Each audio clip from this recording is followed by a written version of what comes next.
some point soon. You see my bait and switch, Jeff? Hey, awesome. That's really cool. Should we? You guys tell me how this is going to roll. I have a bunch of questions for you, Henry, and I also have some questions for you, Steve. I also owe you some dates, Steve, and then Henry, of course, is welcome to those. So Steve is going to drive today's meeting, but if there's one thing I wanted to cover is the YouTube Kindling document, because you've been putting a lot of work into that, and a lot of pathways are firing when I read that, when I read what you put in that doc. Yeah. Oh, one thing I want to remind you, Jeff, is, or I mean, not remind, just like we can check right now. If you go to your Zoom preferences, I found out not too long ago that my video in my Zoom preferences, there's an enable HD option, and it wasn't even checked. So that's one thing. Perfect. Awesome. And then at some point, I'll show you the a little bit of what I was doing over the past 2 hours, but I'll let Steve take the lead on this. All right, so we're gonna start off with the check-in, and as usual, I hijack the check-in. I get like 50 minutes, and then Henry gets 20 minutes, and then Jeff gets like 3 minutes to squeeze in like an hour worth of wisdom. So let's start off with Henry today. Okay. I definitely want to talk about the YouTube doc, but I think what might be cool is I can show you. I have that as a bullet point, so we will get to that today. Yeah, awesome. Let me share my screen really quickly.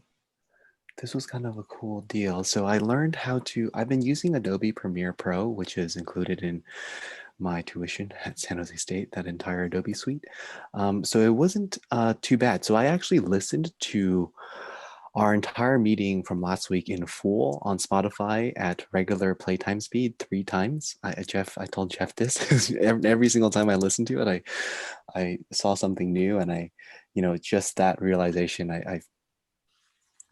When we talk about going slow, breaking it down, and slowing down what's being presented to us, and slowing down our own processes, it's something that I should exercise in my courses. So that was really cool.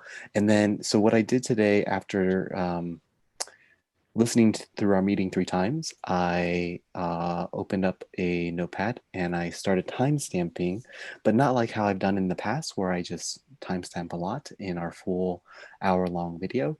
But I just put in some time ranges, and then I imported the entire video into Adobe Premiere. And then I basically was able to cut and then nest each cutted segment, and then export it all at once. So it actually was pretty fast. So here are some examples of videos that are now partitioned into shorter segments, such as systems of content creation, something we covered. All of this is like just the amazingness that we've covered in just our last meeting. Articulating inequities of our society and values, what it means to be fully ignited. First person you need to advocate for is yourself.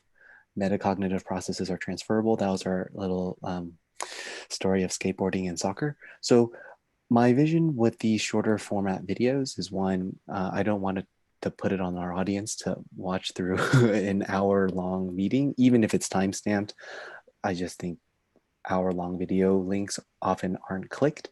And another one is, we can, like, each of those videos that I just featured now, I really see us potentially blogging in the near future, or future. We can just embed that, because the starting initially, when I would timestamp the hour-long videos, I had thought there was a way to embed that link, so when we were to click it through our WordPress page, it would start there, but it actually does not work. So it doesn't take into account the the time equals. So anyways, I thought that was that's so awesome, Henry. I would love to, can you share your screen again and actually show the Adobe Premiere file that you used to do that? I'd love to see that system. So it sounds like the editing that you've been doing is all in Adobe Premiere. Yeah. So not Camtasia. Not Camtasia. Awesome. That's exciting.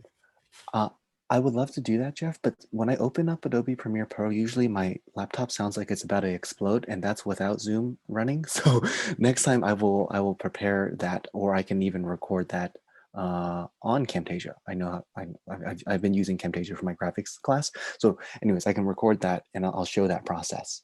That's, I mean, so it sounds like one of the features that is useful there is that with basically you can use the functionality of the software to partition content and export multiple videos from one file. Yes, one large video file. You just have to do your cuts, and then you basically, yeah, in Adobe Premiere, when you export all of them, it opens another application called Media Encoder, and then that'll basically export back after back after back. Is that something that you have to actively do, or is that all within Adobe? Pretty much all within Adobe. The Media Encoder is part of Adobe. It's a different app, but it's after cutting, I just have to hit export, and it does it by itself. Oh, interesting. And the cut, basically, you have to highlight each cut as a nested, you basically nest. The feature, the functionality is called nest, but it's not really nest. And it'll treat each nested sequence by its own video if you export it that way. And so, and like those thumbnails, is that stuff that you encoded in the video itself, or is that stuff that you did in Adobe Spark and then uploaded those as the thumbnail on YouTube? That's separate. I did it in Adobe Spark and then uploaded it as a thumbnail. So Adobe Spark online version, Yeah. downloaded that. When you do the online version, do you automatically port that from Adobe Spark Online, or do you download the thumbnail off Adobe Spark onto your local machine and then upload that in the corresponding field where YouTube says upload thumbnail? The latter option. So download local file, upload in that corresponding field. Awesome. Okay. And I had another question on some of those. You have this beautiful little brand icon on the bottom right-hand side of your YouTube videos. It says the learning code on it. You know what I'm saying? Yeah, I do know what you're talking about. So when the actual video is playing, right? Yeah. Yeah. Did you do that through YouTube? Yeah, it's something through probably, yes, definitely through YouTube directly. How did you make that little? So I think that's called a logo, and I know how to get to that using the YouTube preferences or whatever. Mm-hmm. Like, it's not hard for me to define that. But my question for you was, how did you actually make those little letters? Did you do that in Spark itself, or did you do that in Adobe Photoshop? Also Spark. Also, it was like a templated thing through Spark, and then just some playing Just a around. YouTube logo, and then you just put the name of the learning code in it, basically, and then uploaded that as the logo. And then YouTube allows you to place that in the bottom right-hand corner. Yes. Awesome.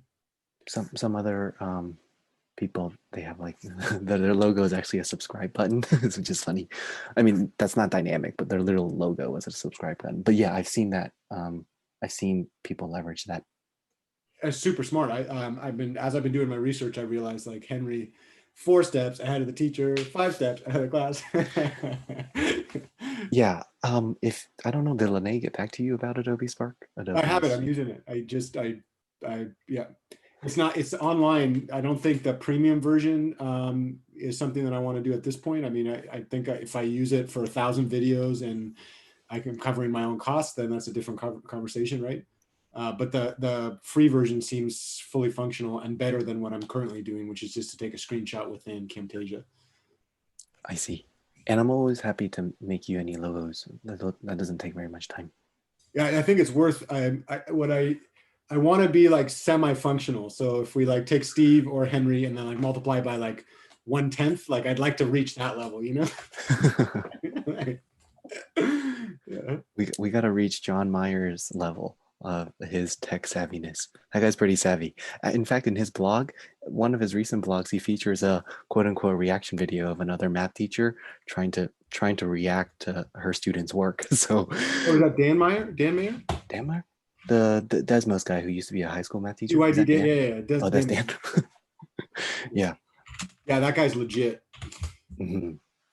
Hustling. Steve, I'm good with my check-in. Okay. Jeff, you're gonna do your check-in?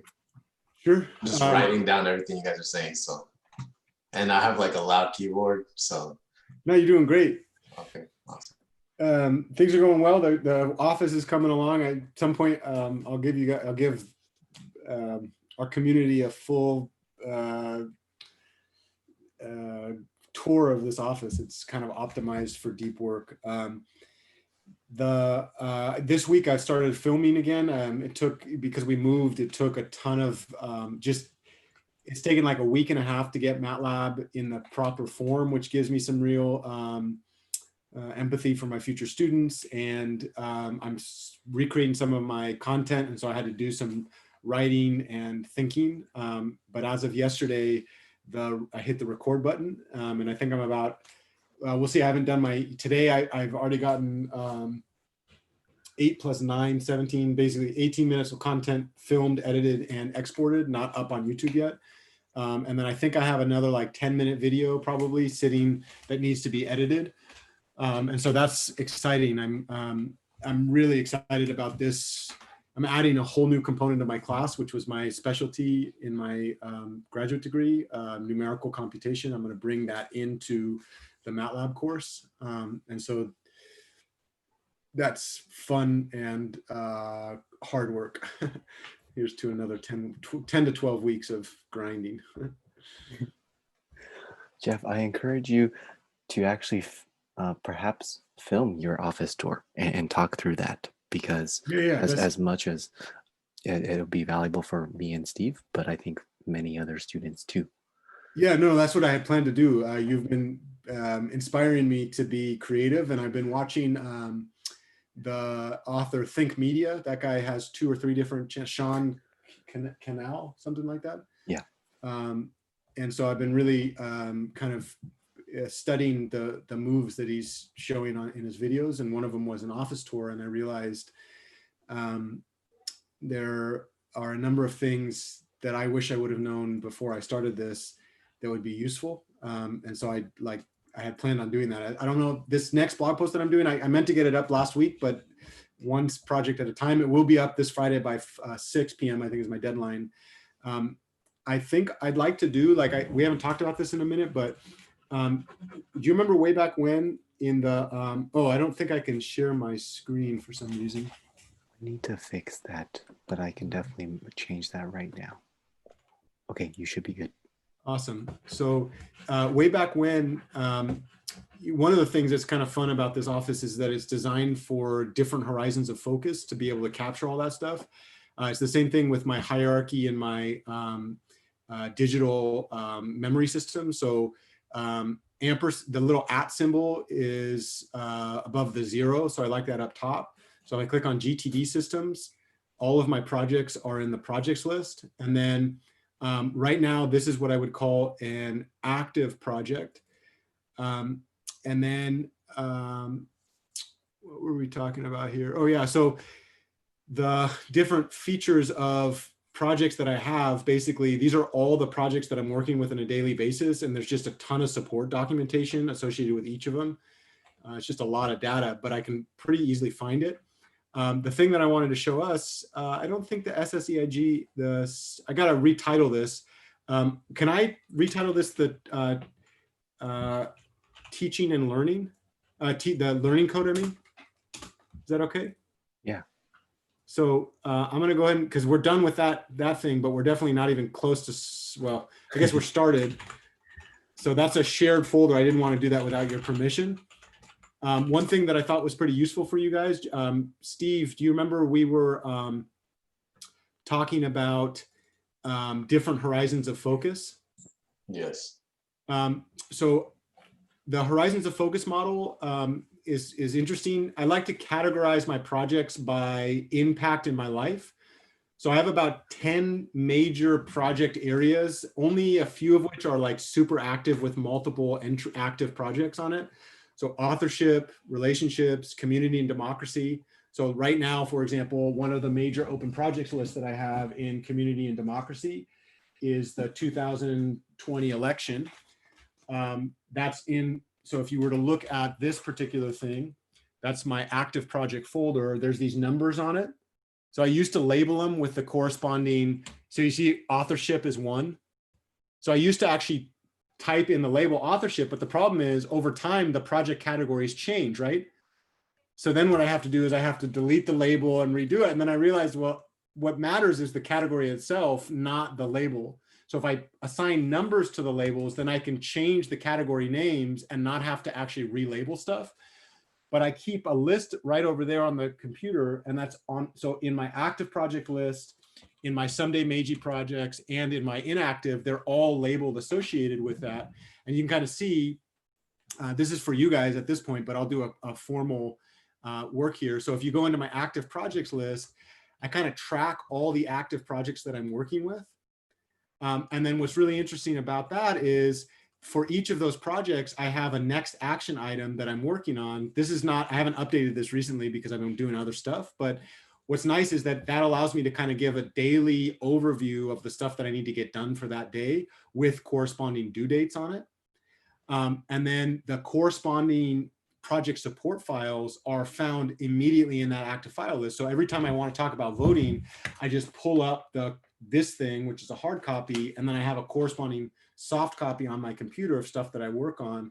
And that makes it super easy. So super easy to kind of track multiple levels of projects. And what's interesting about that is when I deactivate a project, so for example, right now I'm doing my MATLAB thing, right? So when I did that, I went to my inactive full project list, which was over here, full of inactive projects on top and bottom categorized. And I literally just grabbed about 10 huge folders and put it in the active projects list. And immediately when I did that, that means I had access to like 4 years of work at my fingertips, already organized in that way. And then I track all of it. And so what's nice about this, at the end of this quarter, I'm literally going to take this, you see this FH courses, I'm going to copy and paste. So I take the Engineering 11 YouTube videos, I deactivate it. So I take it off my active project list, put it on my inactive projects list. And then I take the corresponding files, put it in the inactive folder list. And then until the next time I touch it, I don't even have to think about it.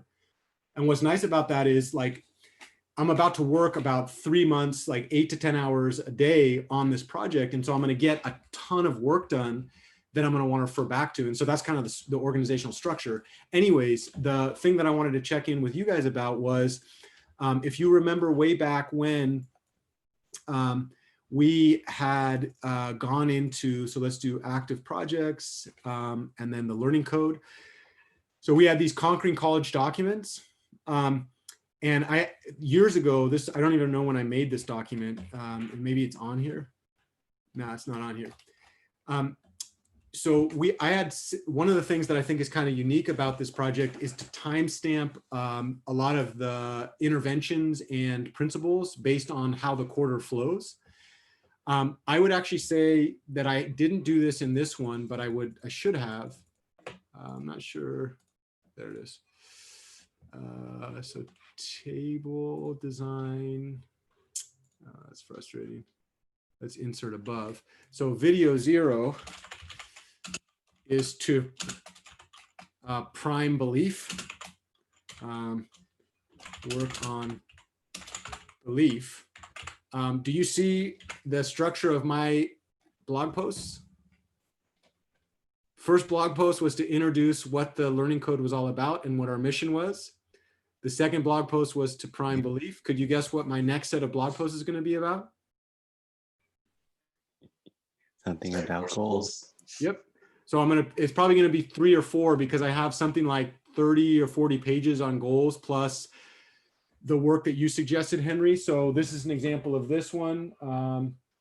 I suppose this is the learning code, which right now is not in the proper place.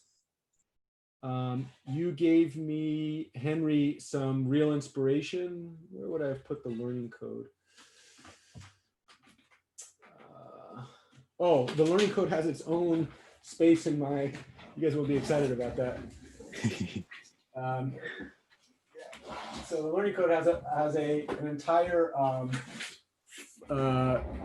area different from my project space. But Henry, you had spoken about this guy, Brian something or other, this dude? Yeah. So the next post that I'm going to do will be, I'm going to prime the beliefs, but if you probably remember, one of the things that I felt really strongly about when I was making this is that when we're talking about setting our setting goals, which I call stay motivated, I had what I call like an intake survey with a bunch of questions about goals. So here it is. And then basically a bunch of activities. So I had some content that I've already made that I haven't updated yet on the website, and then interspersed with activities, right? And so one of the things that I think I'm going to do is to actually break this content into a number of blog posts, each of which has an activity worksheet, a PDF worksheet or a .docx worksheet that I can store at the bottom. And then another thing that I'm thinking about doing is making a quick video, nothing too high production because I got other stuff on my mind for my engineering class, but basically show examples of some of the principles and practices, how I use those in my own life, right?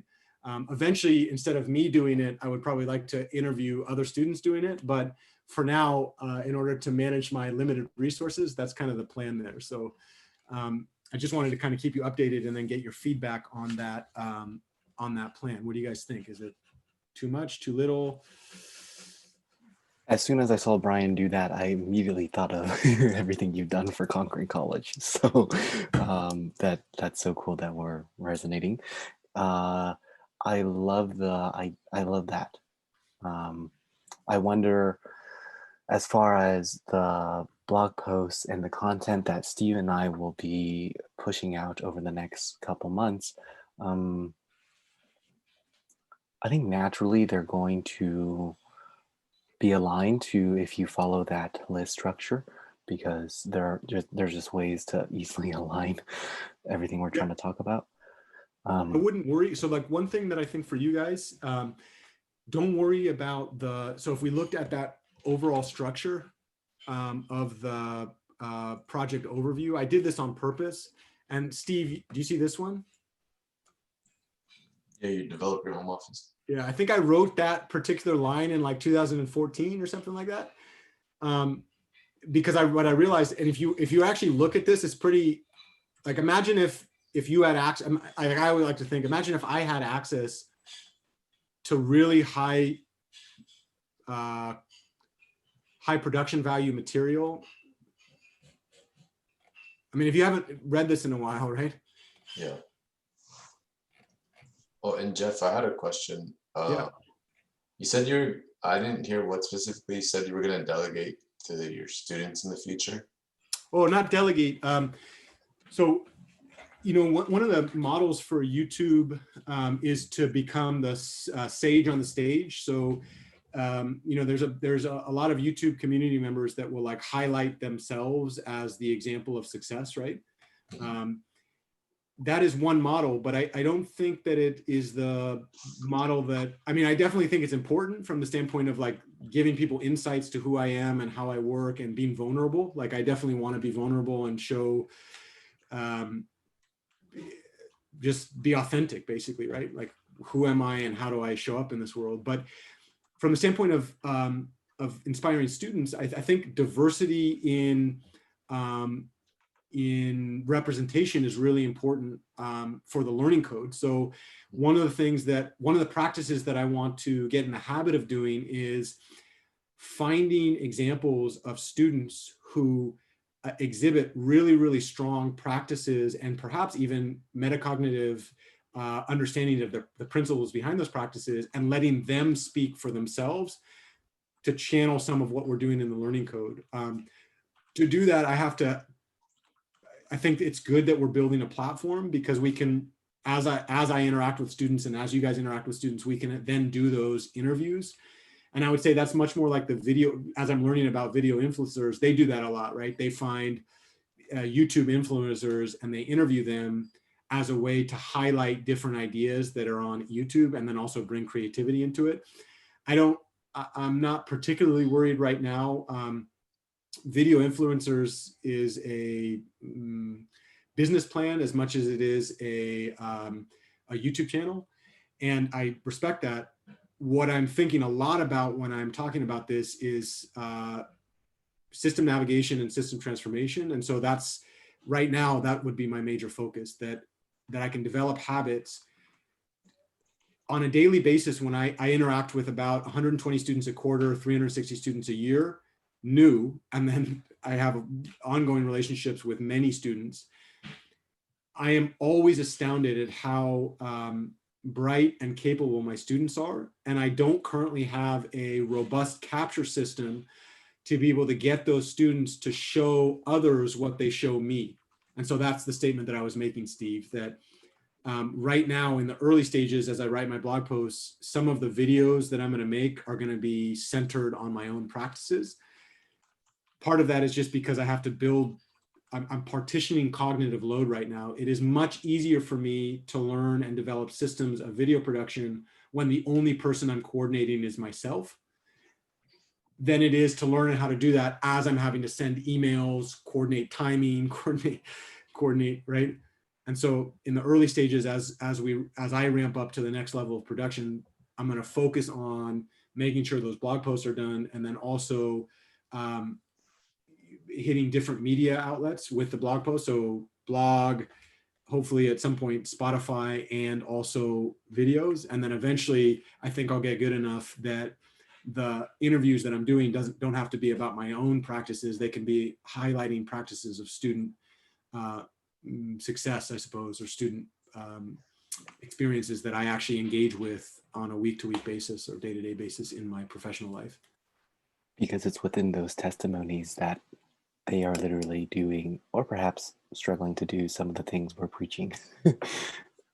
Yeah, So, and so often, yes, yeah. Did that answer that question, Steve? Yeah, this actually, I remember you talking about this in the past, like a success wall, and not successful students, but just like you just want to highlight, you know, the achievements of your students, and from like, I don't know, in any type of achievement, not necessarily like them being academically well, but just successfully navigating systems or doing something, I don't know.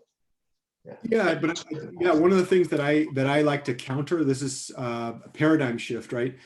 Higher education has a very, what I would call, narrow definition of what success means. And when I look at my students, I have what I would call, and I'm still working on it, but I try to keep a bright. So when I met you and Henry, I saw very successful students. I still see very successful students. I see all-stars.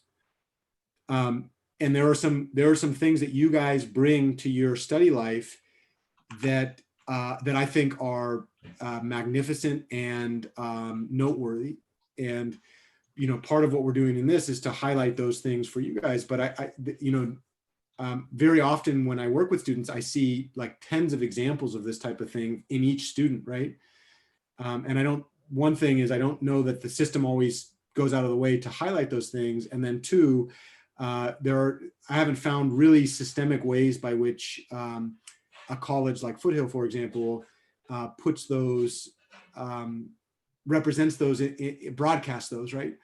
And so I think we as a team, if we get good at that type of interviewing and that type of highlighting, we can really challenge the definition of what success means, but then also empower individual students to recognize their strength and then also draw from the strengths of others. It's a whole library of content there, right?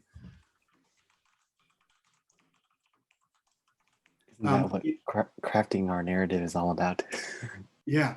And in terms of your guys' blog posts, don't worry, like at this point in our writing career as a team, just write what comes to your mind.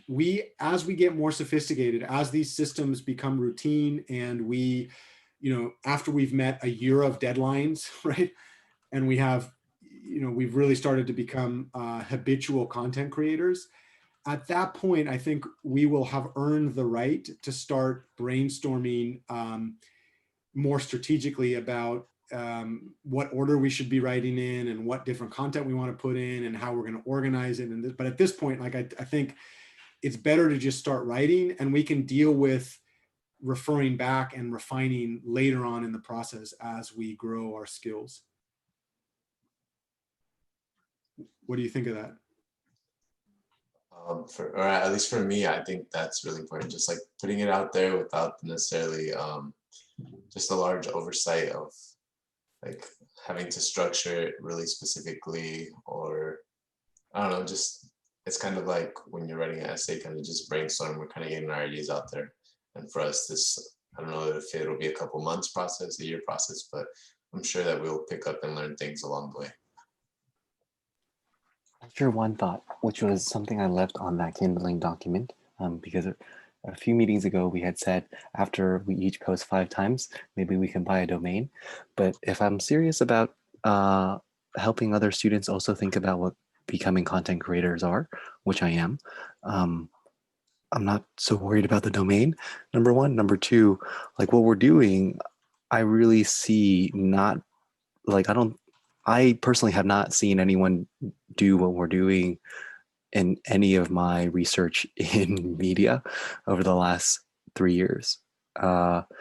So I think what we're doing really can inspire some other people to do the same thing, right? To find genuine conversation, to document, and to think more deeply about themselves and their education. So this is exciting. Yeah, I'm with you on that. So anyways, that's what you just said, Henry. I'm kind of with you on that. I don't, there's still some, that YouTube book, the YouTube Secrets book, they say 2 things that are conflicting. One of them is start where you are, just use what you have, which relates to Daniel Coyle's Keep It Spartan. But then the other one is plan ahead. So plan to grow, basically. So they talk a lot, they spend a few pages at least on the development of names and the securing of social media outlets. And I do think that's important. So like if you have a YouTube channel name, get the social media name that associates with that, so that if your channel goes big, you have access to those things. I do think that we eventually will want to take that seriously, but I'm not as worried about that at this moment. I certainly don't want that to be an obstacle for daily productivity. And so I just think like the practice of learning how to be productive is way more powerful than branding rights at this point, right? Over the last week, I've been in a lot of study groups, more than I've ever have through, especially virtually. And it's just amazing how bright some students are in terms of how interested they are in the subject and how much time they've spent on these subjects. And it's like, really, I really feel, if I'm thinking about Jeremy Kuhn, the guy from Google, the mathematician from Google, and all the stuff that he's published on the math and science, I see my own peers being able to publish in that depth for the concepts in my courses. And what's really stopping them from doing that, right? Because I mean, certainly there's some things like sharing exams, but as far as their understanding of the concepts the teachers are expecting them to understand, they could be some tremendous content creators that ultimately would help everyone in that's taking that course around the world. So yeah. Okay. Sorry, Steve, I cut you off. No, I was just going to mention on the agenda how the bullet point was talking about the YouTube Kindling document. So we were just talking about that. So it was a great transition. But Steve, we didn't get to hear your check-in because is higher. Sorry. I'm doing well. I've just been, so I had put a text in that I've just been scouting the UC Davis website for undergraduate research projects. And I've kind of, let's see if I have on my wall, I have like 3 of the projects for the winter and for the summer. Here's my computer. Oh, but so I have it there, just like remind myself that it's kind of what I'm aiming for. So the work that I do here is to hopefully land me on that, because I know how Jeff mentioned, like the definition of a successful student is kind of narrow in academia, and I'm definitely like, by academic standards, I'm not where most successful students would be, but by my own terms of success, I know that I'm just as good, if not better. So I have to make up for things like GPA and lack of experience and not as many connections as some people might have, but hopefully I can do it with just like planning and just consistent work. So that's what I've been up to. So I'm pretty excited. Just been working on my Python skills, and I was gonna order one of those linear algebra books, but it was like $60. And then I just went to my half price books and I found some textbooks. Although I don't think it's as good proof wise as the applied linear algebra book, but it's like a second edition of I think David C. Lay textbook. And I was like, I'll just get it. It was like $10. So I was like, I'm gonna get that. And then I got a Python book as well. So for like $7. And I actually got some more, it's called the mathematical experience. And then it's kind of just a lot about like the history of math, and then just like a bunch of just random things like, let's see. Who's the author of that one? Philip J. Davis and Reuben Hirsch. So it just talks about like, what is mathematics? Where is mathematics, the mathematical community, different experiences in mathematics, like teaching and learning. And then it just talks about some concepts as well. But I just thought like, it was a nice, like, not a specific thing in math, but just like a general exposure. Yeah, it couldn't hurt to help. And it was like $6 as well. So I was like, this is a steal. So yeah, so I've just been doing work and really enjoying my office setup. So it's like, it doesn't look good from that angle, but from this angle, what I see, it looks really good. Because I know, Jeff, you look like you have a professional background, and mine just looks like a closet, some like motel. But oh yeah, I also have a ring light because I do want to set up. I have soft boxes too, but that's kind of just takes up a lot of space. Because my brother has actually shot video, so he has all the recording materials. And because I do want to shoot some videos, kind of just like to document my process of like aiming for an undergraduate position, and this is kind of what I'm doing, like this, just like track myself, because I know, like, I look on YouTube, I ask questions like, what is undergraduate research like, or what is the process of getting into grad school, or these things. And I wish, like, I'm not going to be someone that's going to preach and have the answer, but just documenting my process. And then maybe in the future, when I have the experience, or I know that I've made a decision, then I can post some information about that. So, and then I could also show like my own experience being where I am right now, like still questioning things, and show that to kind of relate to the audience. But yeah, so that's me right now. Cool. I have 3 quick responses. Okay. One, I feel that pain of the GPA. When you brought that up, Steve, I'm thinking about like what my grad GRE score needs to be to make up for my GPA too at the same time. A second point is even the most advanced undergraduate researchers at some point were in your shoes in terms of like, what the heck does undergraduate research mean and what they're looking for. The only difference is you're willing to document that process and share it to a larger audience, right? And then the third point, I forget, but you're doing some really cool things. So keep that up, man.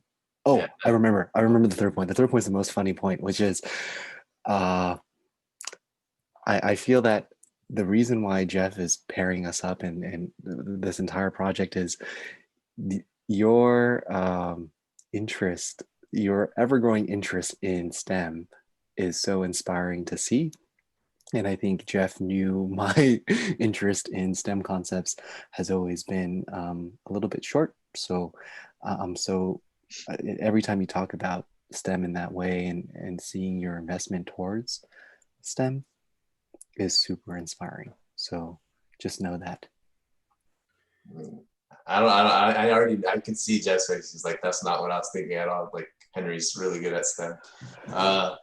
And I'll say the same thing, like, no, that can't be true. Like, you have so many strengths. Don't even think like that. But I was also going to say, I got through the Getting What You Came For. I read the first like 6 chapters, which is what I think I need, because the rest of it is actually being inside grad school. And now I actually have like a really good idea of what getting into grad school is like and how to reach out to advisors. And I have like a set timeline that I can follow. And I mean, I have the Kindling document. It's like 20 pages, and I'm glad I read it. And I spent a lot of time. It took me like 2 weeks to get. It was like barely 80 pages, but I got a lot of the information that I need. And it's the second brain. Like, regardless if I do it or not, like at least I know what it takes to get into it, and I have a schedule that I can follow. So, I mean, there's obviously things I can still learn more, but I feel like I got a really good chunk of information that I need from it. Can I make a suggestion? Yes. You know that calendar that you had with quarter by quarter, not the month by month, but the quarter by quarter? Yes.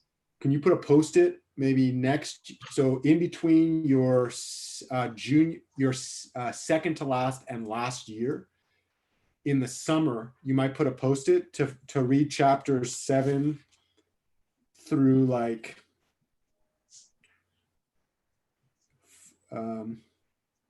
16 or 17, which is another 80 pages. But the reason is, if you, so I agree with you completely. At this stage, I wouldn't go and read those right now, but I would definitely read those prior to, because you'll probably apply for graduate school your senior year, basically, right?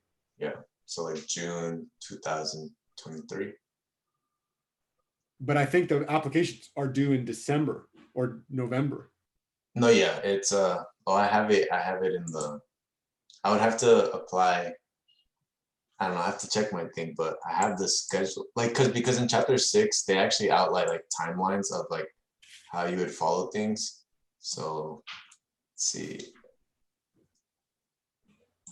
I think it was, yeah, around December, November that you have to submit everything before your senior year. So yeah, finishing up fall of senior year. So I have the plans of like what to do, kind of, or a general outline of what things to get done the spring of junior year, the summer before your senior year, and then the fall of senior year. So what I would recommend is have a post-it note as a reminder, and that summer before the application process goes, I might read deeply like you just did, like set aside a week or two to read chapters 7 through, like, you could say 7 through 17, because like, think about what you just did, right? You are front loading the next 3 years by collecting that information right now, right? Yes. And so by the time you apply, that application will represent the information that you have now in practice, no? Mm-hmm. But at that point, you haven't prepped for the next 3 years yet, right? Yeah.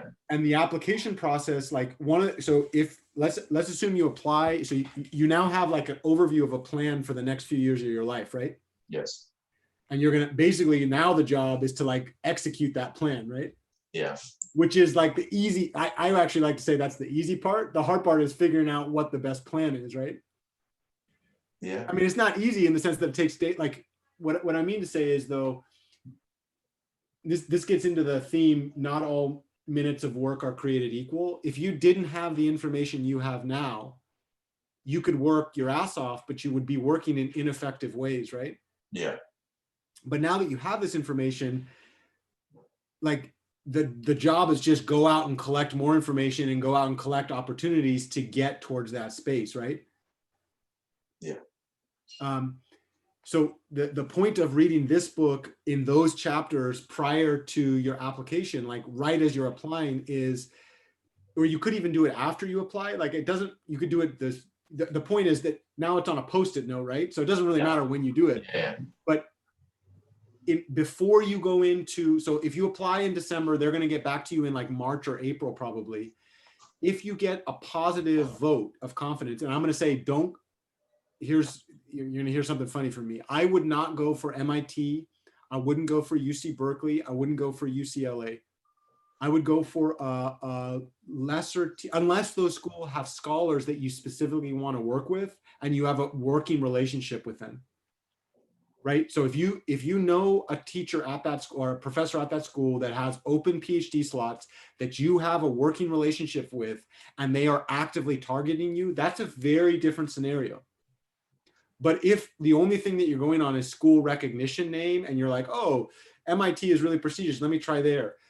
That's a recipe for being chewed alive. Be a big fish in a small pond and target institutions that are going to give you a lot of support. When you do your applications, if you get back from them, they will probably, depending on where you go and how much money they have, they will probably either fly you out or have you drive out for a school visit, a site visit. Yeah. At that time, I will recommend, you can come back to this video at that point, interviewing your professors. When you do those interviews, the information in chapters 7 through 17 is going to be highly relevant to you. If you don't have that information and you go into those interviews, you're going to be at a leg down and you will not ask what I would say are critical questions of them. Don't trip. I plan, if you will still have me, to be working with you at that time, right? So I promise you that we, at that point, when I'm a little balder and a little grayer, we can talk about that scenario again. But in terms of your own internal calendar system, I would put a little Post-it note there for you. Before you go into your graduate school selection process, having access to the information in chapters 7 through 17 is a super useful thing to do, because you can use that to generate questions and look for red flags.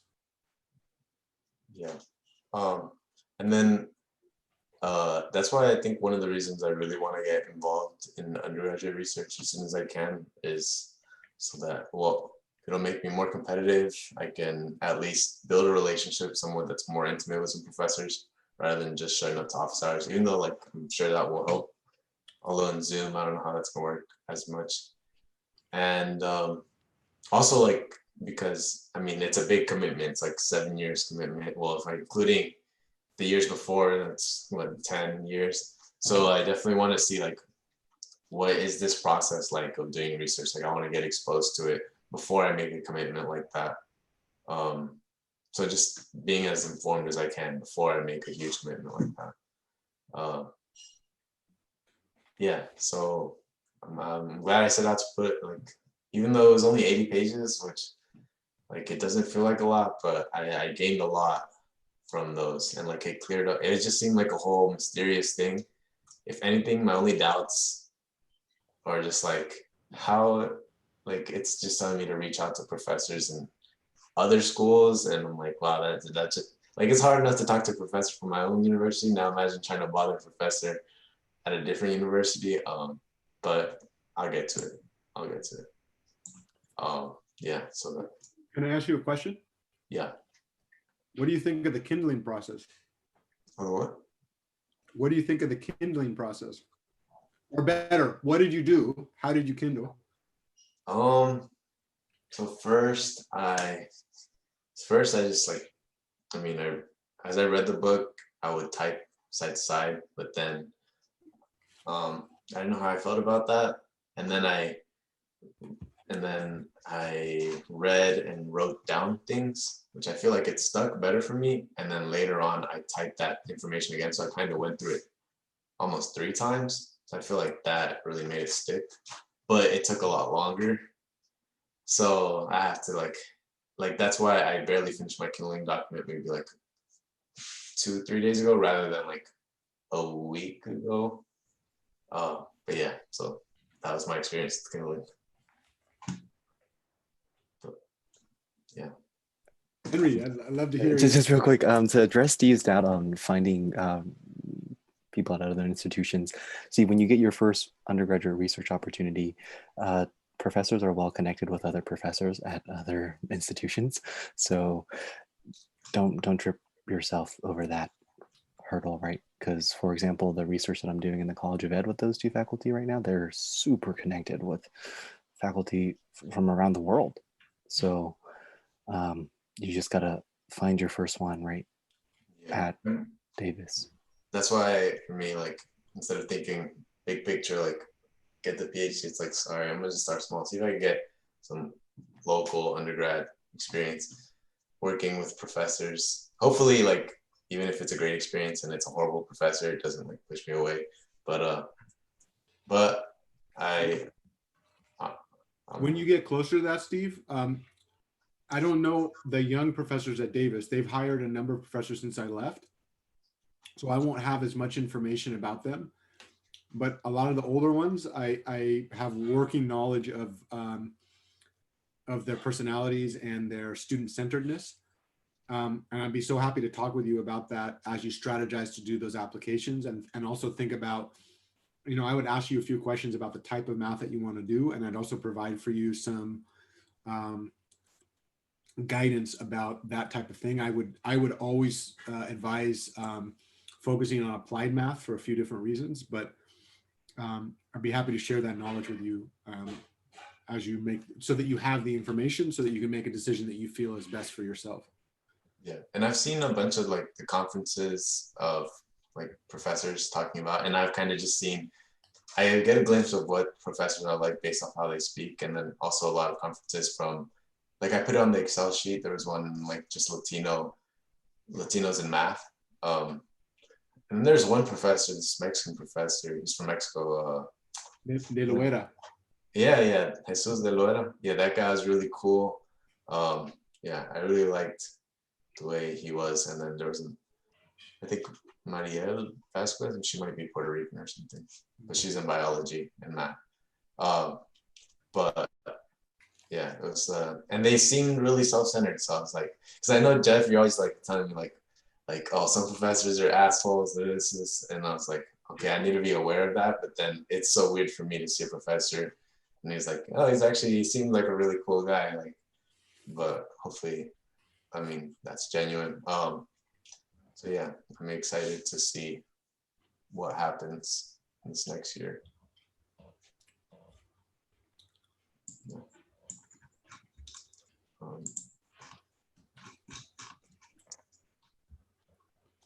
Yeah, so that was, yeah, me talking about that was another bullet point. So I don't have to talk about my Kindling document, I guess. I guess I also want to mention I still have that goal of graduating debt-free, but hopefully through some undergrad research or something, I can like get some stipend or something that can help. But I still have to go through the scholarship applying process. And my GPA like disqualifies me for everything, because I'm probably, I think I was at a 2.4, which is like horrible. Like that's like, how am I even in university at that point? So I feel like that's just a giant anchor for me. Henry, you want to talk to that one? Mm-hmm. Your GPA matters for certain scholarships, but a lower GPA can actually help for many other scholarships, Steve. So don't count yourself out, right? Always never count yourself out. Let them do that for you. And I would also challenge that, Steve. Like, I would actually I would start asking questions at the institution about a revamp, because had you not gone to Davis, had you gone to San Jose State, your GPA would have restarted when you came back, right? Perhaps. I'm not sure how that would work, but yes, maybe. I think that would have restarted, and it would have restarted after you got a diagnosis for accommodations, which fundamentally, and let alone figuring out how to navigate the colleges, both of those things fundamentally change your relationship with your own academics, right? Yeah. So I'd actually say that the 2.4 label is actually an inaccurate representation of your capacity as a student. In fact, there is an inflection point measured sometime after 2018, maybe. I mean, you probably know the exact date, right?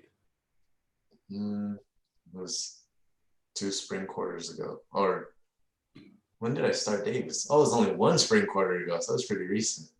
It was the last spring quarter. Yeah, and so I would make the argument to myself, and I would start poking around the institution to figure out what metric math they can do to actually capture that change. And if they can't capture that change, that's where I would be proactive about talking with the scholarship committees And I would actually call them or actually better show up to somebody's office that's on the committee with an appointment and ask them questions about, hey, my cumulative GPA disqualifies from the scholarship, and then have an actual argument why your post spring 2000 and blah GPA is a much more accurate representation of your ability. Can I still apply for the scholarship given that, like make a case for it, right? Because the reason that, like, if you think about the why that rule exists, like why does the rule of GPA exist?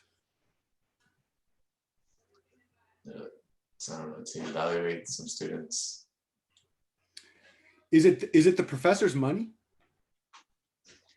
No, it's some random donor.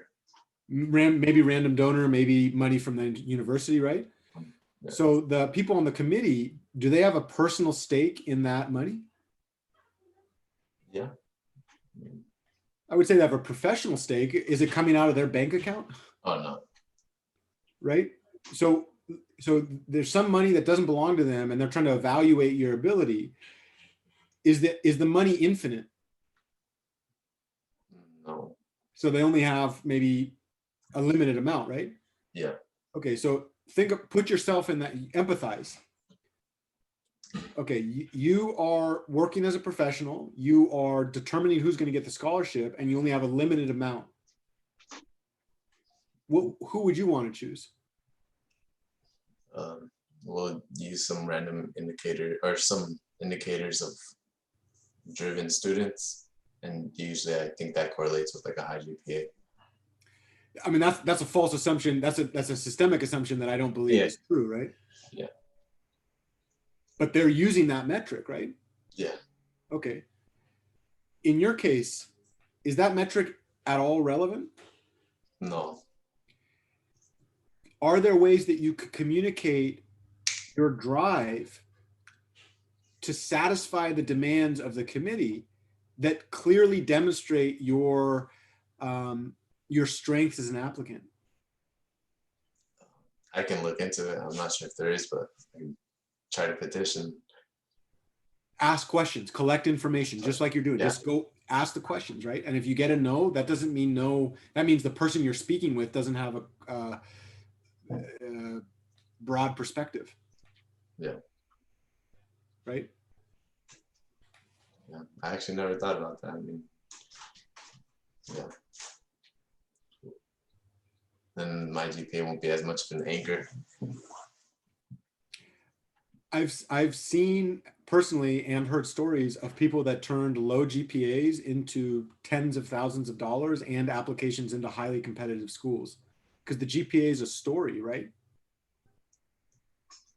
Yeah. Do you know how many students in your situation would have just gone away? A lot. Like a lot. I mean, it's something I feel more compelled to do. It's like I just not apply. I mean, it's kind of because there's already so much stacked. But no, I'm not talking about going away from the scholarship process. I'm talking about going away from school. No, yeah. I mean, I stopped going to school like a couple of years back, but I came back. I mean, I've stuck through it, but it's just been.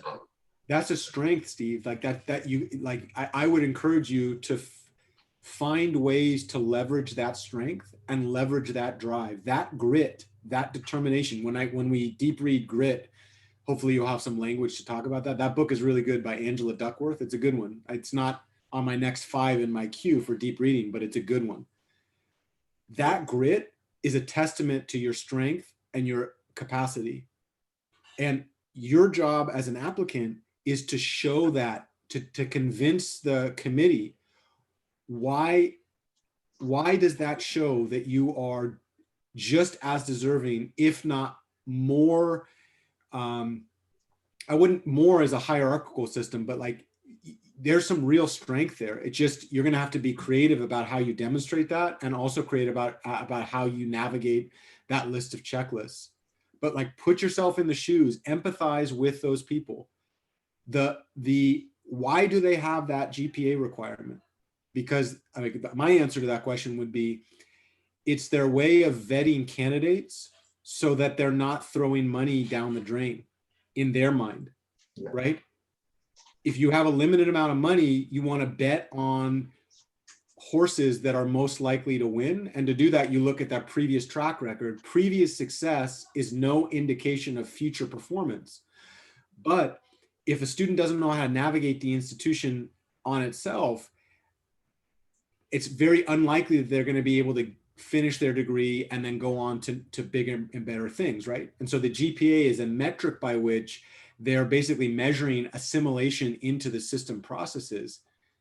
But in your case, I wouldn't represent it as that. I would look at the intention behind the GPA and then find ways to highlight those strengths. The intention behind the GPA is to find successful candidates, people with a track record of academic performance, so that if we dedicate this limited resources to those people, it's unlikely that it's going to be quote unquote wasted, given to somebody who is not going to be able to actually matriculate and get through the institution. In my opinion, investment in you, Steve, is just as valid, just as powerful as investment in any straight A student with a 4.0. In fact, I would claim that a lot of those students, if they fell off the ball, would struggle to have the type of grit that you have, which means you've actually developed processes by which you know how to recenter yourself through challenge, which is in itself a strength in the application.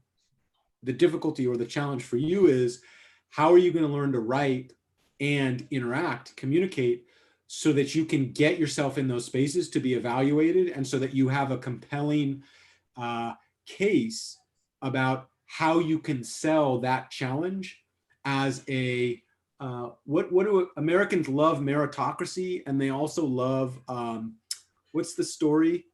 Come from behind, Rudy. The underdog? The underdog story, right? Oh. Guess what, Steve? Oh, like American Idol, they always have like this the sad story before someone goes to compete, so that they can like be a heartthrob. So I kind of need a. You don't need to fabricate a sad story. You can be authentic about it. Yeah, it's hard.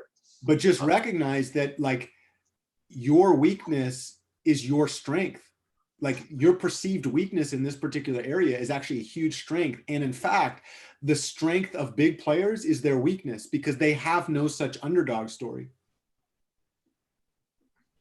Just look at our average professor when it comes to teaching. Yeah. Right. They never, not never, but they haven't struggled the way I think I'm struggling in terms of skills and habits when it comes to learning. Therefore, when they teach, they don't help other students make that connection, right? Because they've built that from maybe high school, even earlier. Right? I wouldn't say that they haven't struggled. I would say that, like, the way that I would phrase that is, in order to make teaching decisions that are based on information, you have to be based on the science of learning. You have to be familiar with the science of learning, and our system has no mechanism by which we teach content experts how to become professional educators. And so a lot of times, no matter what struggles our professors have gone through, they're not necessarily reflective on what those struggles imply about the system itself. And so many professors will look at their process of system navigation as an example of what it means to be a successful student, and then base pedagogical decisions on the apprentices of observation. I went through this, therefore this is the way it happened. So they're making decisions in pedagogy that are based on anecdotes, not necessarily scientific data on how learning works.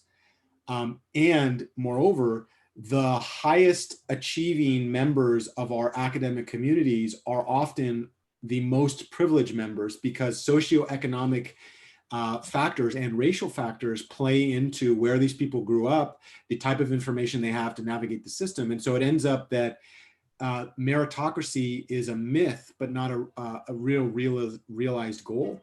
And because content experts don't necessarily have mechanisms to analyze social structures, those things are in their mind may or may not be well delineated.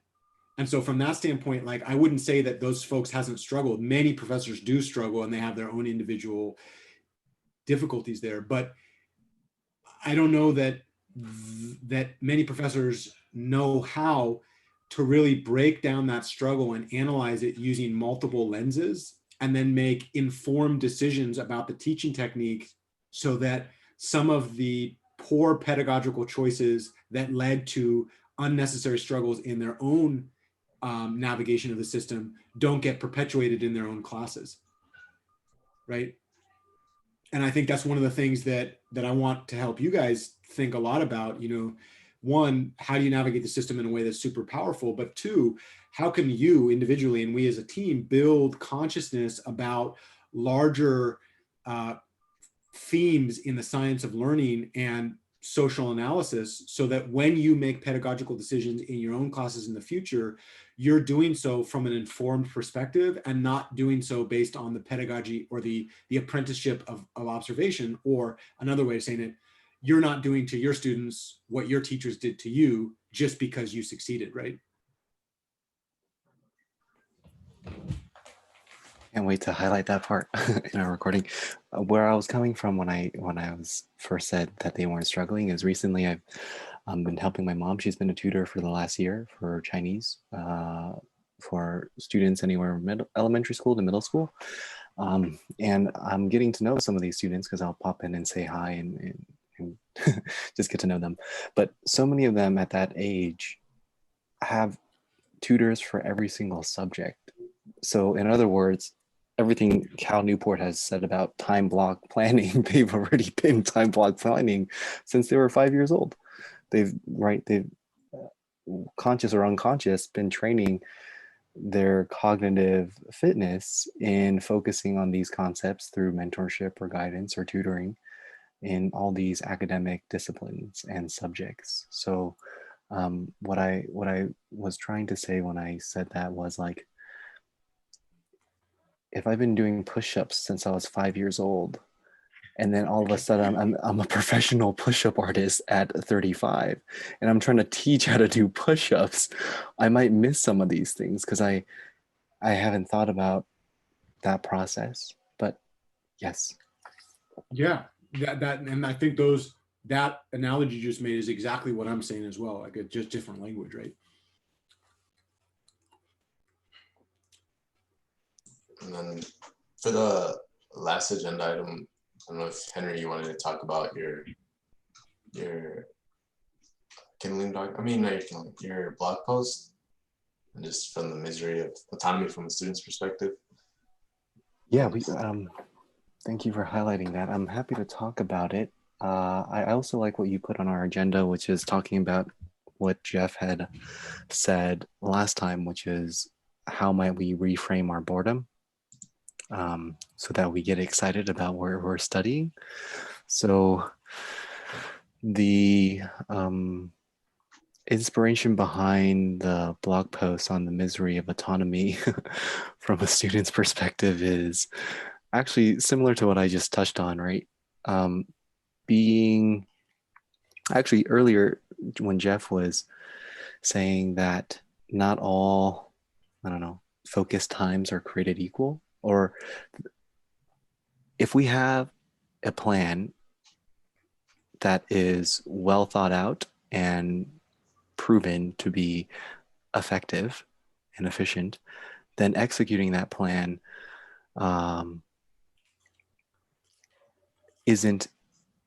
will provide the most gains. However, if we have a plan that isn't well thought out and is solely based on what we've done in the past, so in learning research, I guess, study skills such as highlighting, rereading, etc., are the ones that we double down on when times get tough.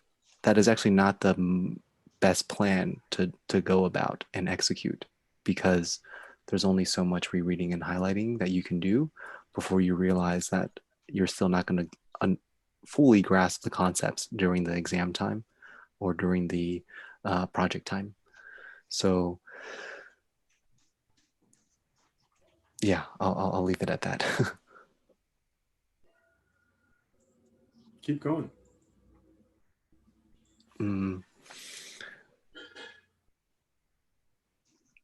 So when that gap of understanding, or the gap of the expectation of what our professors are expecting us to recognize in our courses gets larger and larger, but all the other factors are the same. So if all my tools are still the same tools and I'm still just exercising those tools, or I'm still spending X amount of minutes on whatever I do with my discretionary time, it becomes really miserable, because as every student knows, as the term progresses, things get harder. So that misery also kind of, I think, also can turn into boredom, in a sense that you're not really sure what's going on. Like last meeting, I made the analogy of going to class is similar to going to a comedy show without knowing any, like living under the rock for the last 5 years, because you have no awareness of pop culture, no awareness of current events. So when a comedian is dropping the punchlines, you won't get it. And that's what I'm facing in, I would say, every single one of my 4 computer science courses this semester, right? Because every lecture, there's actually a ton of punchlines and a ton of keywords and a ton of names and a ton of definitions. And if I can't prime my system, which is usually done so by reviewing the lecture before today's lecture, then that gap just really, really kind of unfolds. What are your thoughts about that, Steve? Yeah, so I know for priming at least, like the idea, everywhere I hear it from, like whether it's from Parkley or from Jeff or just from any YouTubers like Thomas Frank, like it's golden, and I've tried to implement it.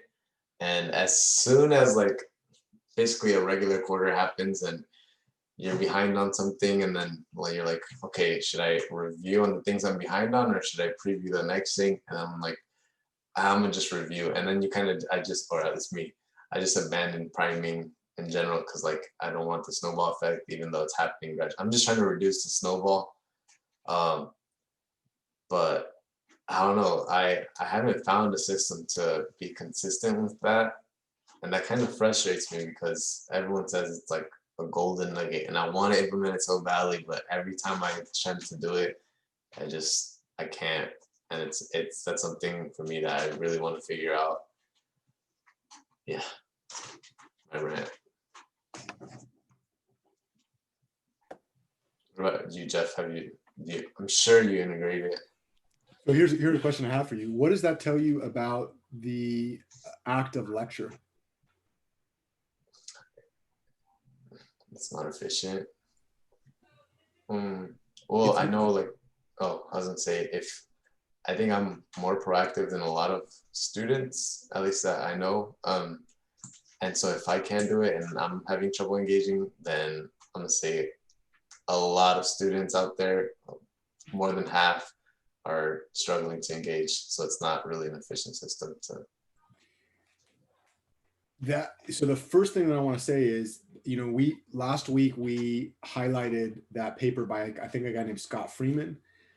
That paper actually justifies as scientifically as possible. It's, all teaching is subjective anyways, but it does a metacognitive analysis of 225 papers that basically say lecturing is to learning health what cigarettes are to physical health.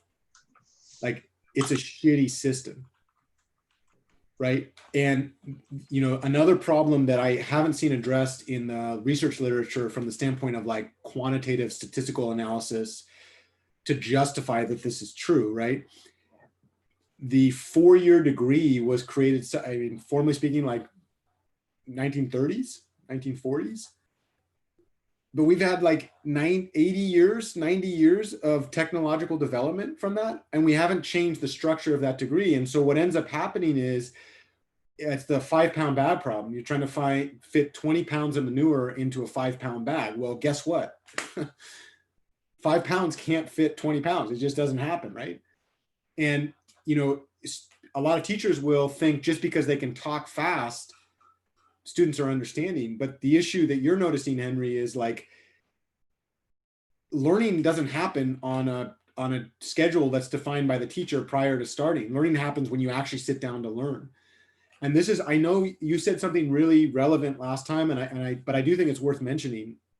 You said, I wanted to show myself and Osama and all the students that I could do this, and I wanted to get ready to grad school. And I get that. You know, this is a joke. It's meant to make you laugh, but would you agree that getting hit in the face and being able to like survive it makes me tough? Okay. So then I could hit myself in the face really, really hard until I'm bleeding and show other people how tough I am, right? But if I already know what that's going to feel like, and I know that I can survive that, is that a necessary exercise for showing toughness?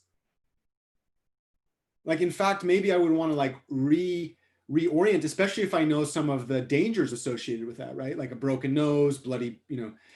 And the same thing is true. Like, I understand the idea, especially I understand it because I went through it. Like, we want to prove to ourselves that we're capable, right? Until you can say this at any time of the day or night, Henry, you're capable. Like, I want to hear you say it, like right now, actually. I would love to hear you say that. Can I hear you say that? I am a capable student. Okay. Can I hear you say that if I really set my mind to it, I can get straight A's in all 4 STEM classes? If I really set my mind to it, I can get straight A's in all 4 STEM classes. That's right. Okay. So we've now established that as a fact. Right? So let me now suggest that signing up for 4 STEM classes to show that you can do it is the equivalent of me punching myself in the face until I bleed to show that I can take punches. I can do it, but strategically speaking, like I already know the outcome of what's going to happen there, right? And I think one of the things that is so hard in this system is to reframe the discussion from what can I do to adapt to recognizing that the system as constructed is broken. And so the goal is to optimize choices within a broken system. And what you guys are noticing, one of the first things that I would say is, it is really that delicate balance that you're trying to find is fucking hard to find. So let's just start there, right? I didn't really have my systems down until my 2nd year of grad school. And to be honest with you, Steve, I was up at 6 and I'd work till 10 p.m. And literally lecture would end and I would spend about 4 to 6 hours per lecture rewriting lecture content. And that happened within 12 hours of the lecture being delivered. While I did it in the QA section of the UC Davis main library. That's the quantitative analysis for math majors. And I would get 4 to 6 STEM math books on that subject out on a big ass library table. And I would work through my handwritten lecture notes while looking at those math textbooks to fill in the details. After that happened, the next morning is when I would do a synopsis of that. That's, you know, so if you looked at a single class, I was spending somewhere between like 6 to 9 hours of lecture processing between a Monday and Wednesday lecture. Now, multiply that by 4 classes for me and add that up for 3 lectures per week, 3 lecture classes per week. So a total of 9 classes per week. That's 81 hours of time. That breaks a cardinal rule of mine, which is when I'm scheduling, I can't do more than 56 hours. Now, of course, I always did more than 56 hours in that stage of my life, but the point is the scheduling decision, that's where due diligence comes in, right? And so I think one of the things that we got to realize is like, I would encourage you, this is a food for thought. This is not a problem with you, Henry, or you, Steve, or me, Jeff. This is a systemic problem that has to do with poor poor design of individual classes using harmful techniques, statistically, like you can actually justify statistically that lecture is a bad technique. Right? I'm happy to point to those resources, right? And an education system that is not designed for the nuances of individual life. It's designed for basically, churning the crank, right? Could you imagine if you bought a car, a model of a car that killed 40% of people who drove it? Would you ever buy that car? If you then got into that car and died, would you blame yourself for the type of driver you are? Would you somehow like say to yourself like, oh, I just need to turn the wheel differently? But that's what the college education system is, right? It's not physical death, but it's the death of a dream, no? 40% of students that start college don't finish. So given that information, the question that I would have for you guys is, what type of scheduling decisions do you make to empower your learning? And so I think, Henry, the thing so you're going through this right now, and I would definitely do your best to finish it. I would challenge you to ask the question of yourself, could you drop one of your STEM classes this quarter and still graduate on time? I need to look into that for sure. Ask the question. I don't make any decisions, just collect the information, right? Like call your academic advisor, look at if you dropped at this point in the quarter, in the semester, can you still withdraw from one without consequences, right? Collect the information. Don't make any decisions on it. Just collect information, right? In the future, given what you've just gone through and given how much time it takes you and here's a question that I have for you. What are you noticing about the amount of time that it takes to fill in prerequisite knowledge? 5 times as much as I previously thought when there's more than 2 STEM courses. Yeah. So if you're in this scenario, when does this pain actually happen? Does it happen when you're in the course itself? I could have mitigated it when I was scheduling. And I agree with you. I think what you're saying is really powerful. I understand the idea that it is important to learn how to do these things. I can tell you there were very, very few quarters when I took more than 2 STEM classes. I think in my 9 years of college education, I think there was 1 quarter when I took three STEM classes, and it was brutal.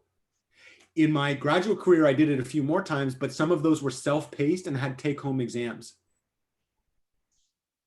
And by that point in my career, I had been practicing deep work, what I now call deep work habits, for like 6 years. So I wasn't simultaneously balancing the development of new study skills with the tumult of a quarter, right? Or a semester. And so I think, I'm not going to give a direct answer. I have to get going pretty soon, but one thing that this is a keystone problem in the development of a strong academic performance. The direct question that you're asking me is, you just got to try and try and try again. Like figuring out how to navigate lecture is the equivalent of figuring out how to not bleed when being punched in the face. There's like, lecture is a shitty mechanism. It's a bad mechanism. Like the reality is we shouldn't be lecturing. Like our system shouldn't be doing it. In the meantime, coping mechanism to work through that, there are some coping mechanisms which basically guarantee pay attention to what's in lecture and then go teach yourself on your own time everything that person just said from your own resources. Yeah. Like that's literally the only way that I could get through lecture, and then have a mechanism to be able to recall it the next day. But just like you're saying, Henry, that process is so time intensive that it is actually physically impossible to do that type of work in the amount of time scheduled, unless when you're making those scheduling decisions, you are super judicious about preemptively opening that space that you need. And so I think one of the things that you're running into, Henry, is there is a lot of pain here, but that pain is not about, in my opinion, not about your capacity. It's not about your study skills. That pain is about a system that is designed to not really empower you and about a scheduling decision that you made for a very, very good reason. You made it, that's a good decision.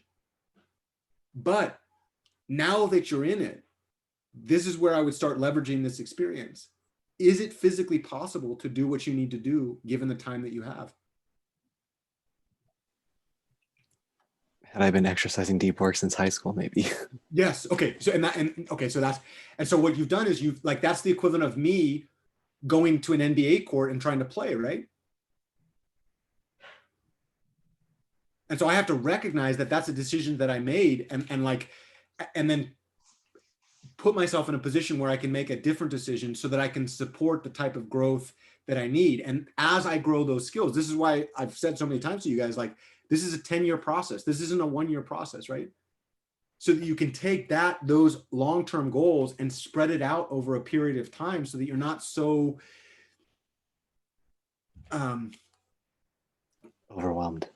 yes. And so that you could give yourself a fighting chance in that system, right? So here's I have an assignment and then I have to sign off. Between now and next week, Henry, and I want you to report back to me on this. Please ask the question, how would academic, if you were to, what are the consequences of trying to withdraw from a class this quarter? Which one would you withdraw from? Why would you withdraw from it? If you were to withdraw from it, could you still accomplish the academic goals within the time frame that you did? If not, and so that's one set of questions associated with that. The other set of questions is the other option. Assuming that you're going to stay in all the courses this quarter, what can you do directly next quarter? Because I'm sure you're going to sign up for classes pretty soon, right? Like within a month? Okay, yeah. So even if you don't withdraw this quarter, research what it would mean to withdraw this quarter so you have that information you can report back. Don't make any decisions, it's just an information collection process, right? Another part of this thing is, what can you do in your next set of classes and with your academic plan to never be in this position? And instead of here's the claim, Henry, this isn't about you. Like, you are fucking capable. You are full. You are intelligent. This is about a broken system, and you're noticing as you're in that broken system, it's actually physically impossible to do this. And if you, Henry, and you, Steve, and me, Jeff, who are smart, bright, fucking hard workers, if we're struggling through this, giving 100% of our effort and we still can't do it, that is a vindication of shitty system design. Right? And so the question is, yeah. Okay. Just real quick, I learned being on the student success committee, first generation college students, STEM majors at San Jose State, only 15% graduate in 6 years. Yeah. So if that's oh my God. So it's even 85% death. Right? That's like buying a car that 85% of people die in. And the 6 is also key there. That's someone who extended their timeline 2+ years. That one thing I want to say is that blog post that you had, that freaking data that you shared was just so awesome, dude. That data, that educational data about that was freaking awesome. It would be, can you get that same data, the thing that you just said, can you get a reference to that? Yeah, I'm going to find it. I have a drive. Okay, find that reference in your free time, right? I'm going to go and we'll see each other next week. My to-do list is to get that blog post ready. So it would be Friday, 6 p.m. is my due date. Okay. Mine is those 2 points and some research on my next blog post. I'll start getting ready for my blog post as well. Bye, Jeff. Take care, guys. Take care. Okay, let me end this.